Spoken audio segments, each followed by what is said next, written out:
We're ready. I got that delay. Everybody in the camera? Do we need to scoot in or we good?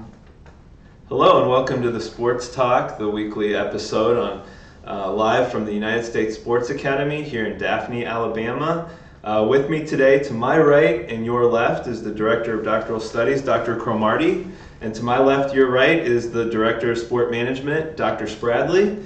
And behind the camera, we have one of the doctoral teaching assistants, Sarah Weber. Today, the topic, we're going to cover a lot of topics today on Sports Talk, ranging from pro to college. But let's start off by just kind of covering the Boston Marathon happened on Monday, and I know the Kenyans did very well in that. Sarah, do you have some results of who did well in the Boston Marathon? Yeah, Jeffrey, you're going to have to help me, Brandon. Karui. Yeah. He finished first for the men with a time of 2:09:37. And in second place was the United States runner Galen Rupp, Yep. 2:09:58. And then for the women, a Kenyan police officer won for the women, Edna Kiplagat, at 2:21:52. And in third place was from the United States, Jordan Hesse, with a time of 2:23. Yeah, and Dr. Butler's our residential marathon runner expert, but I would like to mention and give a shout out to a former teammate of mine. His name is Augustus Mayo. He placed in the top 10 on the men's side, and I'm pretty sure he's fairly new in running marathons, but he participated on the University of Alabama's track team while I was running there. So big shout out to him and all the rest of the runners who participated. Well, sticking with the cornucopia of sports here today that we're dealing with, the potpourri. Yeah. We have to point out too, though, that with Galen Rupp coming in second, remember he was one of the favorites for the past Olympiad to win the marathon there. So it's good that Galen is still competing and he's at a top level in his competitiveness in that. So I do give him credit, saying, hey, second place, man. We never remember it, but this is one that does go down in the record book. So And he's still fairly new in running marathons, as well as Jordan Hesse. If I'm not mistaken, this was her first marathon, and for her to place so high, I give kudos to both runners. I know both have connection with the project that in Oregon, the project running in Oregon. So shout out to that track club as well. Yeah, congratulations to all the runners, whether you finished, high or if you just completed the marathon. That's a feat in itself. but it was also the 70th anniversary of the first woman to ever compete in the Boston Marathon. And she was not allowed to compete at that time, but she just put on a number. She never really tried to go out it and disguise herself for that, but she just looked like a regular guy and started running. And when the race director found out that she was in it, he raced over to where she was at and tried to get her out of the race, but she was shielded and was able to finish. And the key to it is that when she finished the race Monday, that was the best marathon time she'd ever had. Wow. Awesome. Very cool. On another note, before we get into some of the playoffs and all those, we just want to touch on Aaron Hernandez tragically passed away in his jail cell by apparent suicide this morning. So, there's a lot of opinions going on in the media right now, but we really want to focus and give our condolences to his family and loved ones right now. Yeah, and same here. Thoughts and prayers go out to his family, everybody that loved him, that supported him, and that considered him a friend. Just thoughts and prayers, and we'll leave it at that. Yeah, absolutely. That's all you can say is Right. our thoughts and prayers are out to everybody. Right. Let's jump to the NBA playoffs first of all, and we've got some good series going on early here in the first round. Let's start with, I think, probably the surprising matchup right now is the Celtics, the number one seed in the East, versus the Bulls, who snuck into the playoffs on the last day of the regular season. Right now, the Bulls have a 2-0 lead, and they're going back to Chicago. I wouldn't necessarily say they're sneaking in. They won when they had to win. Yeah. So I'll give them that one, though. Yeah. But the bottom line is instead of focusing on the game right now and between the Bulls and the Celtics and that, it's all about the coaching. Everybody said coming in there that Coach Drew was it. He had it all mapped out. It was going to be won hands down over the Bulls. Fred Hoiberg didn't know what he was doing, just managed to limp in on the playoffs and that. Well, it turns out that that's just not true. So let's look at it now from the player side. Again, the biggest problem for the Celtics, they're small. Mr. Lopez is just crushing the boards. He's dominating. We lead them in every category, especially offensive rebounds, and we're getting points off of it. Right. But the one thing, too, that you got to pay attention to is Mr. Rondo. He's playing outstanding basketball right now. So Yeah, they asked him last absolutely. night when they won, was this revenge against Boston? And he said, no. He said, I'm with Chicago Bulls now. I'm playing hard with my teammates. My teammates are playing hard, and we came out with a win. Yeah. What a great attitude. I'm not sure we would have saw that a few years ago with him. Yeah, that's true. And Rajon Rondo, he's playing amazing. And even with the addition of D Wade, we knew that the Bulls were at least going to have some potential. Now, you know, and to my surprise, I didn't think they were going to finish in the 8th seed. I thought they were going to probably finish a little bit higher as far as my expectations in the beginning of the season. But they're putting it together at the right time, and they're up 2-0, and it's going to be hard for Boston to come back. Yeah, Well, absolutely. we've never had a 1 seed come back from a 2-0 deficit. So I don't think it's going to turn around right now, you know. And everyone brings up, you know, everything that's happening with Isaiah Thomas and his family and that. And my thoughts and prayers are with him, too.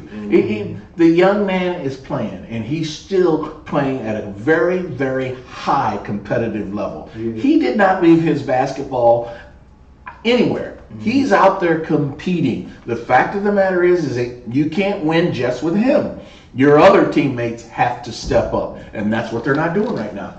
They play good team basketball all year long, and all of a sudden, again, I always say this, how does a team get to this level? They're number one, they just beat Cleveland, they got everybody on their bandwagon, and now all of a sudden they don't know what a basketball is. Right. No, I totally agree. I feel bad for Isaiah, obviously, and he's dealing with a lot, but his on-court presence, I mean, he's playing so well right now. I just think the Bulls are playing at a higher level right now, and they have so much playoff experience between Dwayne Wade and Rajon Rondo and Jimmy Butler.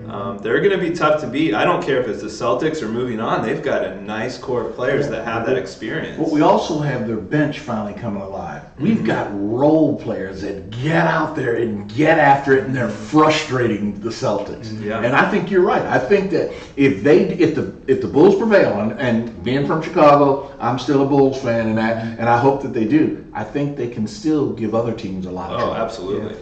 Are there any other matchups in the NBA playoffs? Right now, the other one I really like to focus on is the Rockets versus the Thunder.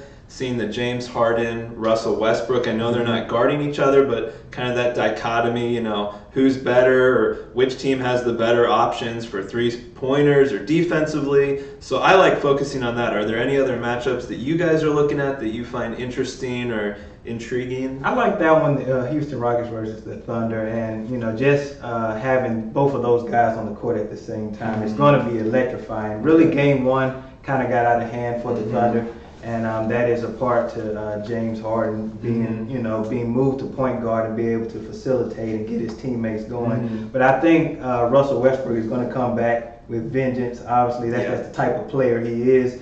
But in the end, I think Houston is going to command that series. Well, let's look at it this way, though. The comparison is, the breakdown in terms of comparison is between those two players, Westbrook and Harden. To be honest with you, there really is no comparison because they're both going to get their points. They're both going to play and play to a level that helps their team out.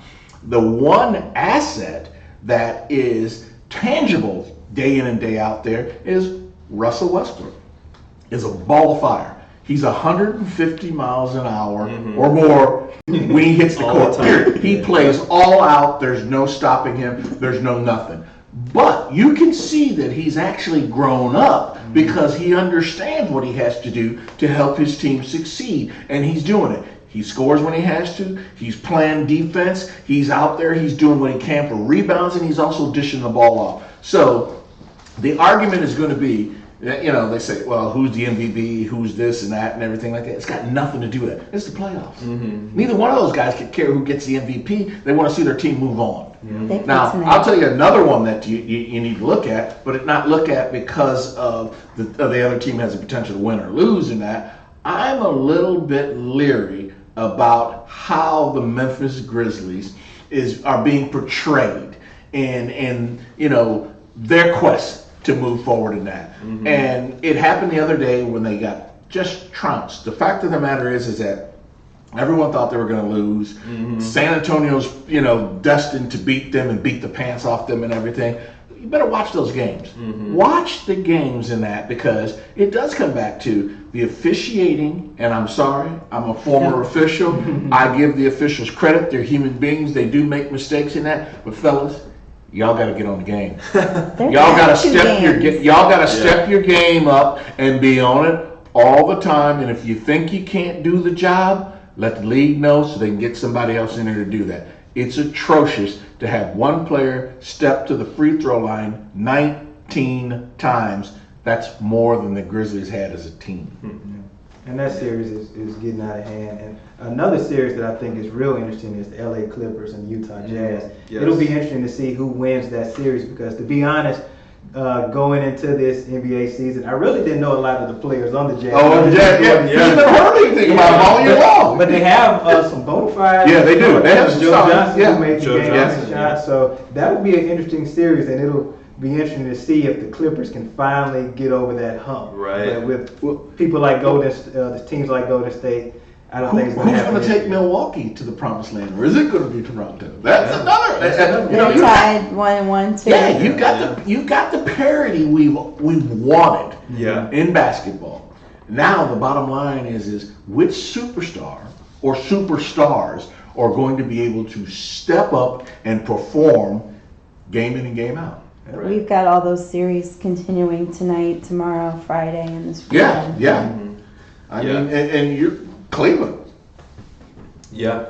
A week ago when we did the NBA playoff preview, I felt pretty strongly. I kind of knew, okay, these teams are going to advance to the finals and had all that. We're less than a week into the playoffs, and it's totally opened up, in my opinion. I mean, there's 7 or 8 teams I look at now as possible championship teams if they, like you said, if their superstar hits the stride, they're going to go to the top. Yeah. So let's move on to the NHL. And the NHL is one of those things where I think it's the hardest playoff to predict, because every team coming into it, if your goalie gets hot especially, I feel like you can really succeed in the playoffs. Dr. Cromartie, I know you're a Blackhawks fan. When you look at the playoffs right now, what are your opinions, or what are you seeing? Well, I'm looking at it as when we go back and make the comparison to basketball, we've got the seeds. And we've got some lower seeds teams right now, and that's going on with the Blackhawks, man. I mean, they're down 3-0. Yep. To be honest with you, I hate to, as they proverbially say, dress up the broom, because it could be a sweep. But I think that broom might be getting ready to be pulled out of the closet by some Panthers fans in that. So, but when you look at it, though, hockey is one of those sports where the parity that everybody sought is there. It is right there, present, up front, and in your face. And down the line, the teams are playing to the best of their ability with the personnel that they have. And some of the personnel on some teams that didn't step up during the year have all of a sudden emerged, and they're playing great hockey, and this is what we're seeing. So, like I said, you're seeing some of the lower seed teams challenge those number 1 seed teams and making them look horrible. And unfortunately, that's what's happening with the Blackhawks right now. They are not playing very good hockey. But could it turn around? Yeah, it might turn around if they win the next game. They get a little bit of momentum, but it's still a hard hole to crawl out of. And the interesting thing about the NHL is this is the first time in I don't know how many years that the Red Wings did not make the playoffs. Yes. Which is a big story right now, because they've been the franchise in hockey for the last 3 decades almost. And so to not see them in the playoff format is shocking to me. So it's really changed things up a lot. Let's move on. Sarah for us has a collegiate spring sports update. So Sarah, why don't you give us some of the scores or how the teams in the area are doing? Last night over in Mobile, South Alabama baseball hosted Mississippi State baseball. Mississippi State is ranked 11th by Baseball America, and it was a very interesting game. South Alabama won 5-2. Okay. South Alabama also had a very high attendance figure for a midweek game, 3,100 people. Well, you had a notable team in town, and that's always going to bring people out in that. But the win helps them because remember earlier in the year they lost to Mississippi State. They went up there and they lost to them. But this is a keynote win because it helps their overall RPI. And when we come, time for Omaha on that, those are the kinds of things that we hope the committee is going to take in totality when they start looking at inviting teams and trying to place teams in the NCAA tournament. Absolutely. Right, it'll go a long way towards where they could go for a regional. Yeah, if they don't win the Sun Belt outright. If they win the Sun Belt outright, I think that they're in. But they need these quality wins. Exactly, quality counts. They play tonight. They host Alabama State at 6:30, and then they head to Arkansas State this weekend. And then in the Sun Belt standings, the defending national champions, Coastal Carolina, who came to Stanky Field this past weekend, they're leading with a record of 10-4-1 and overall 22-13-1. And South Alabama was actually able to beat Coastal in one game on Saturday. It was bottom of the ninth Heroics, and they won 4-3. Well, speaking of Coastal, let's be thankful that the baseball players have not let the controversy that's playing out back on their campus with their cheerleading program affect them. So, that's kudos to those young men that keeping the nose moving forward and playing hard as they can and representing the university still in a good light. So in the Sun Belt, you have in the East, Coastal is in first, South Alabama is in second with a 10-5 conference record and 22-15 overall now after last night's non-conference win. And then in the West Division of the Sun Belt, you got Louisiana Lafayette, who's always a good competitor. They have almost the same exact record as Coastal. They're 10-4-1 and then 22-14-1 overall. And then Texas Arlington is in second place in the West with a 10-5 and 20-17 overall record.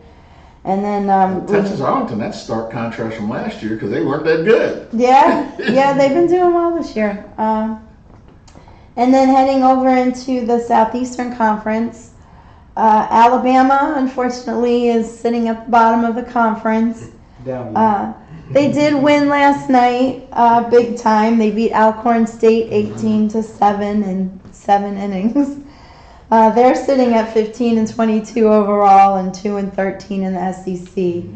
And then Auburn, the surprise of this season, ranked as high as 10 by Baseball America.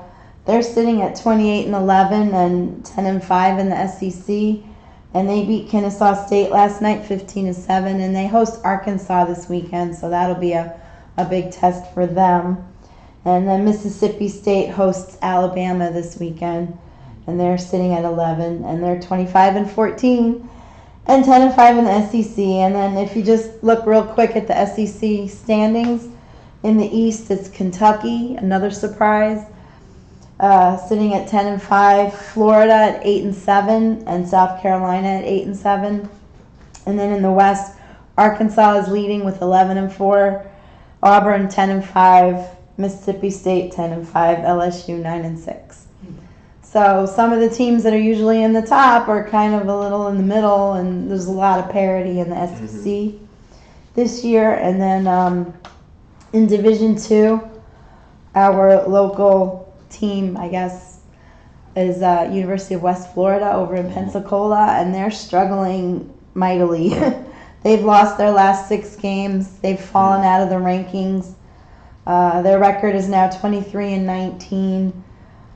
They lost last night 7-4 to Columbus State, who they host again today at 2 p.m.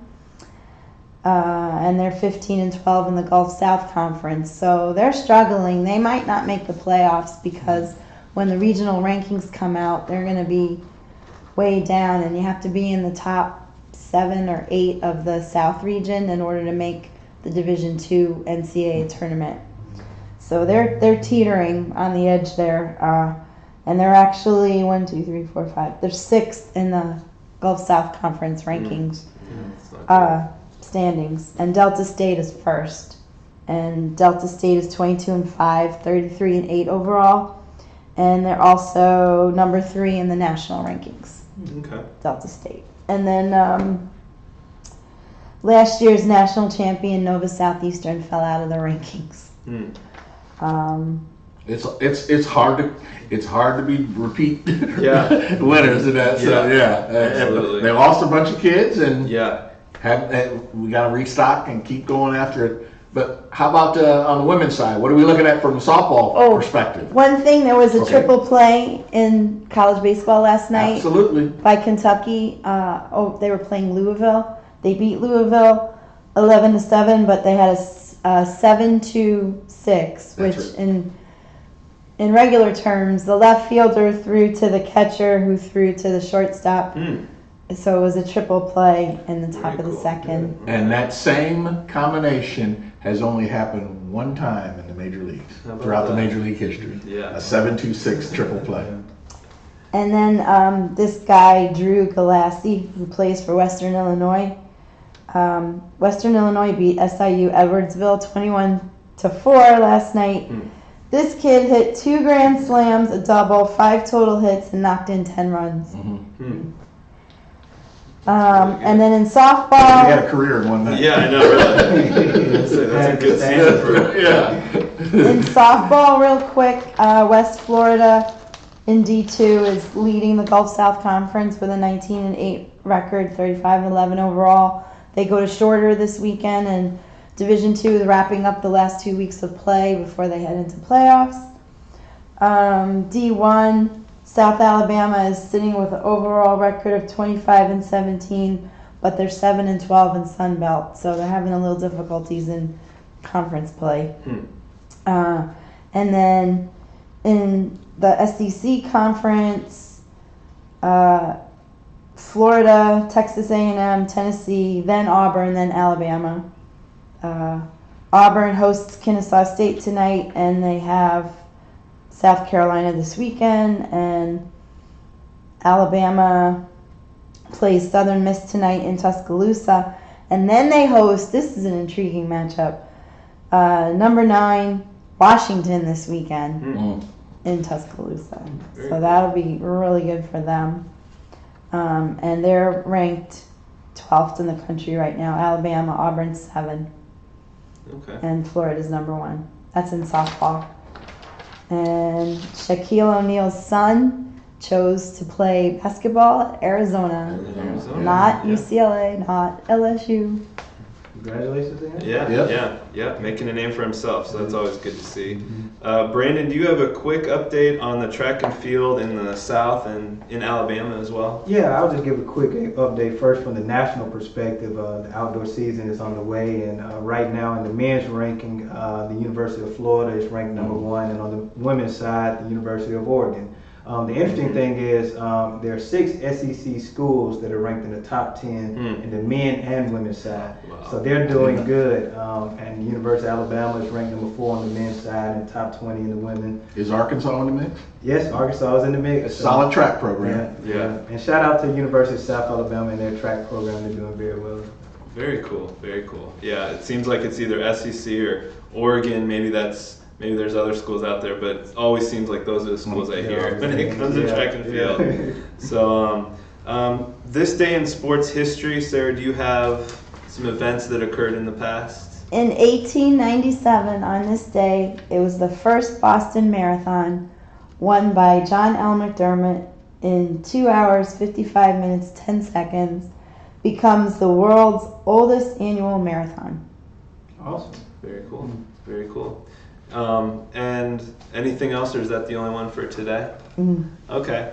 So that ends Sports Talk for today. Next week, we're going to have an NFL draft preview. That's coming up next weekend, so that's always an exciting time to see how the Browns can screw things up and the rest of the other teams do really well. So we'll see. I don't think it's just going to be the Browns. I think a lot of people are going to make some serious mistakes because from what I understand is people are not very high up on Deshaun Watson. Don't get it. And that's a They're mistake. questioning That's a his mistake. arm strength. Yeah, oh, that's Go back and watch the films, folks. He's Yeah. not a national champion for no reason. The fact of the exactly. matter is, he's a winner. Yeah. He's a winner, Yeah. proven leadership skills, everything. And again, we'll talk about this more next week. But Trubisky, the quarterback from North Carolina, you know, I don't understand. I have no idea what the scouts look at, Yeah, but hey, it's Winning counts. Yeah, that'll be discussed next week, Yeah. and we'll have the panel kind of make their mock drafts and see how that plays out. But that will be a lot of fun to take a look at. That's next week on Sports Talk. So we want to thank everyone for tuning in. Once again, next week, 11:30 Central Time from the campus of the United States Sports Academy. We want to thank our panel here and Sarah behind the camera. And everyone join us next week. Thank you and have a great week in sports.